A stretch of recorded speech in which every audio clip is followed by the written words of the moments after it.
Lo pernah mikir gak sih, kenapa kalau kita ke kondangan, porsi nasi di piring kita itu selalu terasa kurang kalau dibandingkan porsi nasi pas kita makan di rumah? Ada standar yang beda.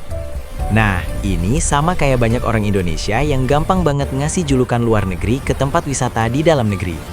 Termasuk julukan yang paling sering kita dengar, Grand Canyon-nya Sumatera. Bro, jujur, julukan itu nempel erat banget ke satu tempat di Sumatera Barat, yaitu Lembah Harau. Dan ya, Lembah Harau itu indah minta ampun. Dinding batu raksasa menjulang tegak lurus, air terjun jatuh deras, udaranya segar kayak baru keluar dari kulkas. Sekilas emang mirip Grand Canyon, lembah curam di Amerika Serikat sana. Tapi tunggu dulu, kalau kita cuma ngelihat dari kulitnya, kita bakal kehilangan cerita yang jauh lebih gila, jauh lebih keren, dan jauh lebih mind-blowing. Karena fakta geologisnya gini, Lembah Harau itu bukan Grand Canyon, sama sekali bukan. Itu bukan Grand Canyon versi Indonesia, itu adalah fenomena geologi langka Sumatera yang namanya wajib banget berdiri sendiri. Kalau Grand Canyon dibentuk oleh air dan lumpur yang sabar mengikis jutaan tahun, Lembah Harau dibentuk oleh kekerasan dan kemarahan alam. Dia adalah bekas luka raksasa di tubuh bumi yang menyimpan cerita tentang magma, lempeng tektonik yang saling sikut, dan samudra purba yang menghilang. Jadi, siap-siap. Kita bakal bongkar total rahasia di balik dinding granit raksasa Sumatera ini. Tahan napas, karena kita mulai dari perbedaan yang paling fundamental. Lo harus tahu dulu, apa sih yang membuat Grand Canyon itu jadi Grand Canyon? Jawabannya ada di dua kata kunci, erosi dan batuan sedimen. Bayangin kayak gini, Grand Canyon yang ada di Arizona itu kayak tumpukan kue lapis yang gede banget. Kue lapis itu disusun dari lapisan-lapisan batuan sedimen. Batuan sedimen itu terbentuk dari endapan pasir, lumpur, dan kerikil di dasar laut atau danau purba. Sifatnya relatif lunak dan rapuh. Terus, datanglah Sungai Colorado. Selama jutaan tahun, air sungai itu nggak pernah capek. Dia kayak pisau cukur yang terus-terusan mengikis lapisan kue lapis yang lunak tadi. Prosesnya pelan, tapi konsisten. Hasilnya, sebuah narai raksasa berbentuk huruf V yang landai, dengan lapisan-lapisan batuan yang jelas banget terlihat. Persis kayak irisan kue lapis tadi. Itu namanya erosi. Nah, sekarang beralih ke Lembah Harau. Batuan di Harau itu bukan kue lapis lunak. Batuan di Lembah Harau itu adalah granit dan gabbro. Ini jenis batuan beku atau igneous rock. Biar lo kebayang, granit itu adalah batuan yang berasal dari magma cair panas di perut bumi yang mendingin dan membeku di bawah tekanan yang luar biasa. Kalau batuan sedimen itu kayak kerupuk yang bisa lo hancurkan pakai tangan. Granit itu kayak besi baja, kerasnya minta ampun. Jadi lo nggak bisa cuma mengandalkan air sungai untuk mengikisnya hingga sedalam itu. Butuh kekuatan yang jauh lebih dahsyat. Jadi, dari bahan dasarnya aja udah beda total, bro. Grand Canyon adalah karya air dan pasir. Lembah Harau adalah monumen magma dan tekanan. Kalau Harau gak dibentuk oleh erosi air, lalu dia dibentuk oleh apa? Jawabannya cuma satu, patahan tektonik. Harau itu bukan dikikis, tapi disobek. Bayangin lagi nih, lo punya adonan kue yang keras banget, yang baru keluar dari freezer. Lo gak bisa mengikisnya pakai sendok, tapi lo bisa mematahkannya jadi dua pakai pisau baja yang tajam. Nah, Harau adalah hasil dari pematahan, bukan pengikisan. Secara geologis, Lembah Harau terletak di dekat atau bahkan merupakan bagian dari sistem patahan besar yang melintasi Pulau Sumatera, yang kita kenal sebagai sistem sesar Sumatera atau patahan semangko. Pulau Sumatera secara umum itu ibarat arena pertarungan dua lempeng raksasa, yaitu lempeng Indo-Australia yang nyungsep di bawah lempeng Eurasia. Tabrakan, gesekan, dan tekanan kolosal dari dua raksasa ini menghasilkan pegunungan dan patahan.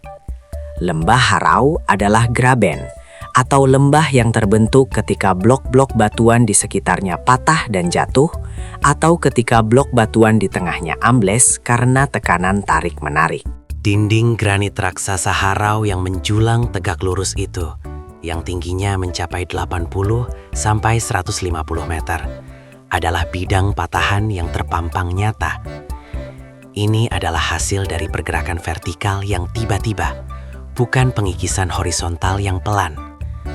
Makanya, coba lo perhatiin dinding Harau di visual ini. Dia terlihat mulus, tegak, dan terkesan dipotong dengan rapi. Itu adalah ciri khas dari batuan keras yang patah, bukan batuan lunak yang terkikis. Tapi ada satu fakta yang bakal bikin kepala lo berputar. Gimana ceritanya batuan yang berasal dari magma panas di perut bumi, yang udah keras kayak baja, bisa berada di permukaan dan patah begitu saja? Jawabannya adalah waktu dan ketinggian. Granit-granit di Harau itu terbentuk jauh di bawah permukaan. Tapi karena tekanan lempeng yang luar biasa itu, jutaan tahun yang lalu, batuan ini perlahan tapi pasti terangkat ke permukaan. Dan ini dia plot twistnya. Meskipun hari ini kita melihat Harau sebagai lembah yang dikelilingi batuan keras, para geolog menemukan bahwa jutaan tahun lalu, wilayah ini pernah menjadi dasar laut purba. Bukti ini ditemukan pada beberapa formasi batuan sedimen tipis yang menyempil di antara granit. Dan yang lebih penting, adanya fosil-fosil laut yang pernah ditemukan di beberapa lokasi sekitaran Harau dan Bukit Barisan. Jadi bayangin, dulu lo berdiri di dasar laut yang tenang, di atas endapan lumpur purba. Lalu datanglah gempa bumi maha dahsyat, mengangkat dasar laut itu, memanaskan materialnya hingga jadi granit, lalu mematahkannya lagi hingga membentuk lembah yang sekarang lo lihat. Perbedaan proses pembentukan ini nggak cuma menghasilkan perbedaan penampilan, tapi juga menghasilkan perbedaan lingkungan yang signifikan. Dan ini yang bikin Harau jauh lebih spesial dari sekedar Grand Canyon KW. Karena Harau dibentuk oleh patahan di tengah wilayah tropis yang basah, lembah Harau menjadi benteng kehidupan yang super kaya. Pertama, air. Dinding granit itu sifatnya nggak menyerap air kayak batuan sedimen. Jadi air hujan yang jatuh di atas bukit itu langsung mengalir ke bawah, mencari celah patahan, dan tumpah ruah dalam bentuk air terjun yang spektakuler. Di Grand Canyon, lo nggak bakal nemu air terjun sebanyak dan sederas itu, karena kondisinya kering dan batuan sedimennya cenderung menyerap air. Di Harau ada air terjun Sarasah Bunta, air terjun Lembah Harau, dan banyak lagi yang lain. Air terjun inilah yang membuat Harau jadi sangat subur. Kedua, mikroklimat. Dinding granit yang tinggi itu menciptakan efek cerobong atau efek rumah kaca terbalik.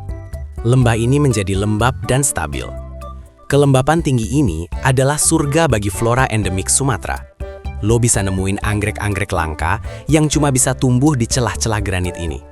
Atau tanaman pemakan serangga yang cuma ada di daerah tropis dengan kelembapan ekstrim. Ketiga, fauna. Karena saking terisolirnya lembah ini oleh dinding granit yang curam, Harau menjadi habitat alami bagi satwa-satwa unik. Salah satu yang paling terkenal adalah siamang, sejenis kera hitam besar bersuara melengking. Dinding tebing itu menjadi benteng pertahanan alami mereka dari predator. Kalau Grand Canyon itu ibarat lukisan yang sudah selesai jutaan tahun lalu, lembah Harau itu ibarat sketsa yang masih terus diwarnai oleh tekanan lempeng, gempa bumi, dan air tropis. Dia masih dalam proses pembentukan dan akan terus berubah. Maka julukan Grand Canyon of Sumatra itu gak cuma salah secara geologis, tapi juga meremehkan nilai unik yang dimiliki Harau. Grand Canyon itu cerita tentang air. Harau adalah cerita tentang api di bawah bumi. Kita nggak butuh pembanding dari luar negeri untuk mengapresiasi mahakarya geologi kita sendiri. Mulai sekarang, kalau lo dengar lagi julukan Grand Canyon-nya Sumatera, lo harus tersenyum dan bilang, "Nggak bro, itu bukan Grand Canyon, itu lembah Harau. Dan dia jauh lebih keren, lebih rumit, dan lebih langka daripada Grand Canyon manapun." Jangan pernah meremehkan apa yang kita punya. Keindahan alam Indonesia itu nggak perlu dibajak dari julukan luar negeri. Nah, dari semua fakta gila yang udah kita bongkar tadi, fakta mana nih yang paling bikin lo nggak nyangka? Coba komen di bawah. Dan jangan lupa, bantu kita terus bongkar fakta-fakta nyeleneh kayak gini dengan klik tombol subscribe dan nyalain loncengnya. Sampai ketemu di video Tahu Gak Sih Lo selanjutnya.